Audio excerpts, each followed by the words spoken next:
So mga par, nagsalita na nga po ang dating conditioning coach ni Manny Pacquiao na si Alex Ariza sa naging panayam nito kay Pau Salud ng Pauka Sports. Kung saan mga idol, hindi niya daw kayang sabihin kung ano man ang nakikita nito na kondisyon kay Manny Pacquiao para sa laban niya kay Barrios dahil wala naman daw ito sa gilid ni Pacman para mag-observe sa kanyang totoong kondisyon. Pero sana daw mga idol, nasa tama daw ang lahat sa pagkondisyon kay Pacman sa laban na to, lalo na sa edad nito na 46 anyos na. Napaka-importante daw talaga mga idol ng recovery ng katawan ni Pacman dahil hindi na ito katulad ng dati noong kabataan niya. Kung meron man daw mga idol importante sa lahat ng bagay, walang iba kundi ang kondisyon ni Pacman sa mga panahon na to. Dapat daw talaga dumaan ito sa tamang paghahanda sa kondisyon, kagaya na lang ng magandang recovery, tamang pagkain, tamang pag-inom ng mga suplemento, at maski ang pagsusuri sa kanyang dugo. Lahat daw ng ito kailangan ni Pacman. At sa naging usapan naman ng cramps mga idol sa mga paa ni Pacman, wala din daw masabi si Alex Ariza dito dahil hindi naman daw nito alam mga idol kung anong ginagawa ni Pacman sa pagkondisyon sa laban, bakit ito nagka-cramps, lalo na sa naging laban ito kontra kay Yordenis Ugas na hindi na ito nakapag side to side na galawan matapos pinulikat. Wala daw masabi si Alex Ariza dito mga idol dahil nung siya daw ang humahawak kay Pacman, ni isa daw mga idol, hindi pa nangyari kay Pacman na pinulikat ito sa paa. Ito dahil tamang kondisyon daw ang kanyang binibigay kay Pacman.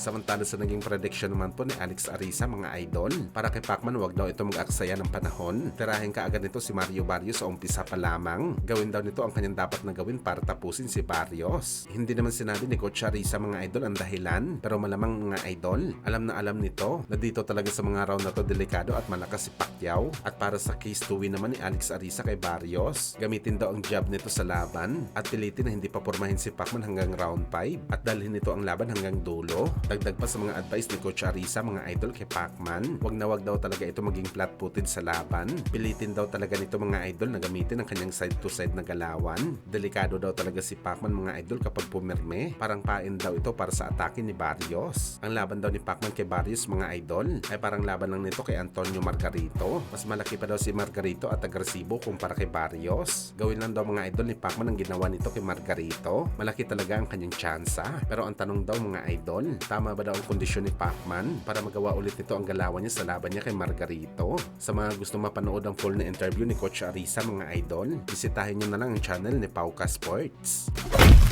Sa kabilang banda naman mga idol, sa naging panayam naman po ni David Benavides sa The Ring Magazine, kung saan binanatan nito ng gusto si Canelo Alvarez mga idol. Aniya parang wala daw lumalabas na issue patungkol sa paggamit ng bawal na gamot sa Team Canelo. Hindi daw ito pinag-uusapan sa boxing world. Kahit pitong fighter na daw sa Team Canelo ang nagpositibo. Pero kapag ibang boxer ang positibo mga idol, pinagpipestahan ito sa social media. Dagdag pa ni Benavides, ang pinakamalakas daw na version ni Canelo sa bakbakan na lumaban kay Triple G noong una, kargado daw ng clenbuterol, isang pinagbabawal na PED sa boxing sports.